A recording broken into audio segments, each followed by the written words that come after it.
one of the things that, motivated us was, apart from trying to just survive. So when I started doing the installations, from there I started doing pretty well. Because what happens is that people relate to the one that listens. Sure. So those people I install for, even though I got to them through the importers, after some time, instead of them to call the importers to call me, they will not call me. So I will not call the importers. So after some time, I started stocking some things myself. So when you not call me, I have my own. You have your own stock. Yes, yeah. I'll come and install, so that was one. So one of the things I learned very early is people will never forget how you make them feel. Sure.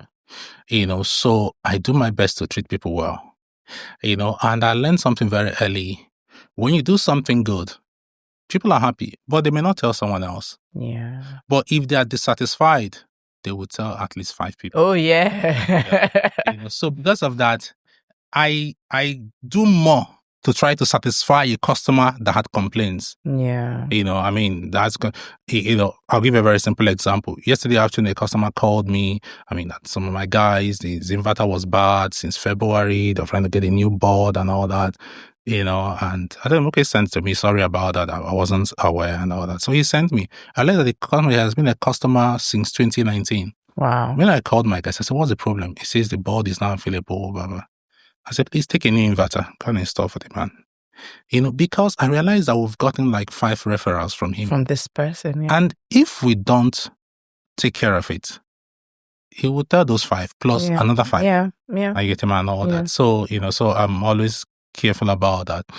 Why starting out in the space, one of the things that made us to start going into a bit of manufacturing was, so of course, like most things, we started having some quality issues. Absolutely. So when we started having that, so it started with the batteries, with the inverter. When I now saw that on solar panel, I said, no, if it happens solar panel, to kill the sector. Yeah. So we now said, okay, so what can we do?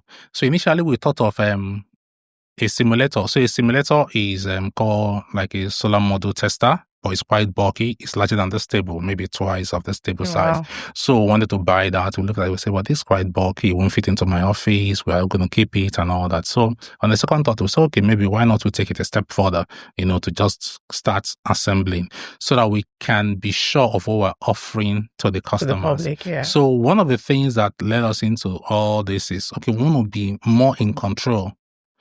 So when a customer have a problem, I want to be able to solve the problem. Yeah. I get him and all that. I'm trying to solve it, but I need to know more about the product, more about the technology. So that was what led us into all this, So trying to solve that problem led us into this. Into manufacturing. One of the things about life is, so when you solve this problem, you notice a new problem. Try to solve that problem, So, that's what brought us. It's interesting that, and I'm glad that you've I love the way this conversation is going, because it's literally just going seamlessly to,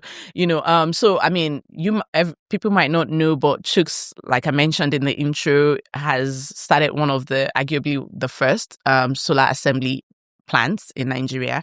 And I remember when I had come with my boss then, on a visit to your former place in Ojo, and there were these young ladies that were, like coupling things, and it was interesting because I noticed the weirdest things, right? One of the ladies, her lashes was done, she had full face of makeup, and you can imagine someone that is the epitome of femininity in a space that is very technical. She's assembling things and she's, putting things together. And I remember talking to her and she said, she had gone to like a makeup school and all of that, but she was in your space. And I've never forgotten that, because it's like 2 different worlds colliding, and, just talking to the young people that, that you work with, you can tell how much the work that they do means to them. So